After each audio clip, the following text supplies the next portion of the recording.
Kisah Abu Bakar radhiyallahu anhu ditunggu 8 pintu surga. Pemirsa beriman, siapa orang yang tidak mau masuk surga? Tentu kita semua umat muslim mengharapkan surganya Allah Subhanahu wa Ta'ala. Karena surga adalah kenikmatan yang kekal dan sempurna di akhirat, yang tidak ada di dalamnya kekurangan sedikit pun. Abu Bakar radhiyallahu anhu adalah umat Nabi Muhammad SAW yang paling dalam ilmunya, paling kuat tekadnya dalam berjihad, paling bertakwa, dan paling banyak amalannya hingga ia ditunggu di 8 pintu surga. Berikut adalah 8 pintu surga yang menunggu Abu Bakar radhiyallahu anhu.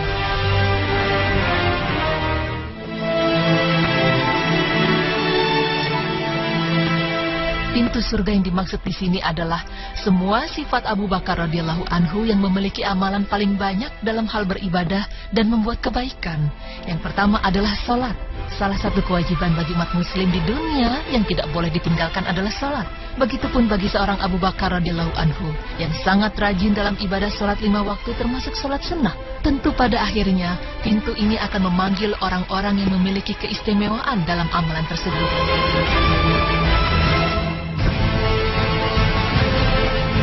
Pintu sedekah. Abu Bakar adalah orang yang paling banyak sedekahnya. Diceritakan di dalam kisah dari Umar bin Al-Khattab radhiyallahu anhu bahwa Rasulullah sallallahu alaihi wasallam memerintahkan kami untuk bersedekah, maka kami pun melaksanakannya. Lalu Umar berkata, "Semoga hari ini aku bisa mengalahkan Abu Bakar." Aku pun membawa setengah dari seluruh hartaku, hingga Rasulullah sallallahu alaihi wasallam bertanya kepada Umar, "Wahai Umar, apa yang kau sisakan untuk keluargamu?" Umar pun menjawab, "Semisal dengan ini." Lalu Abu Bakar datang membawa seluruh hartanya. Setelah itu Rasulullah Shallallahu Alaihi Wasallam bertanya kepada Abu Bakar, "Wahai Abu Bakar, apa yang kau sisakan untuk keluargamu?" Abu Bakar menjawab, "Kutinggalkan bagi mereka Allah dan Rasulnya." Kemudian Umar berkata, "Demi Allah, aku tidak akan bisa mengalahkan Abu Bakar selamanya." Hadis riwayat Tirmizi. Dari riwayat tersebut telah dijelaskan bahwa Abu Bakar menganggap harta adalah titipan Allah.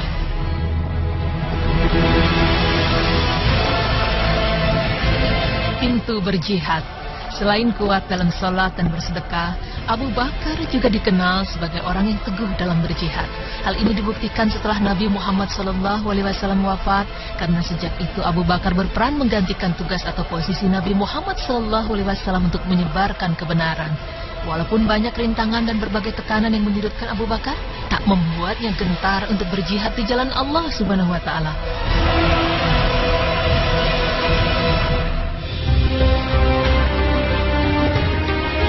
Pintu maaf.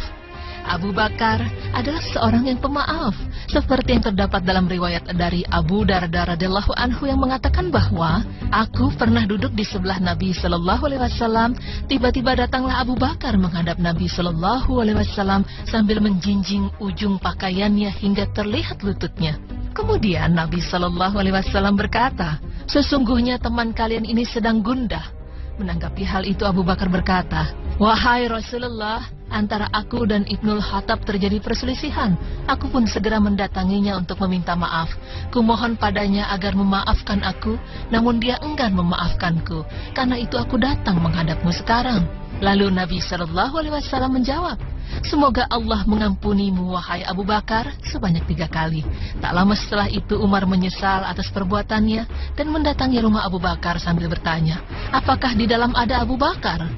Namun keluarganya menjawab tidak.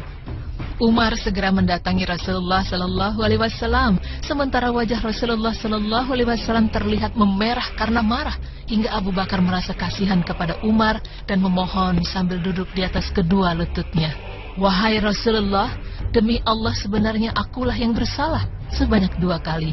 Maka Rasulullah Sallallahu Alaihi Wasallam bersabda, "Sesungguhnya ketika aku diutus Allah kepada kalian, ketika itu kalian mengatakan, 'Engkau pendusta wahai Muhammad.' Sementara Abu Bakar berkata, 'Engkau benar wahai Muhammad.' Setelah itu dia membelaku dengan seluruh jiwa dan hartanya.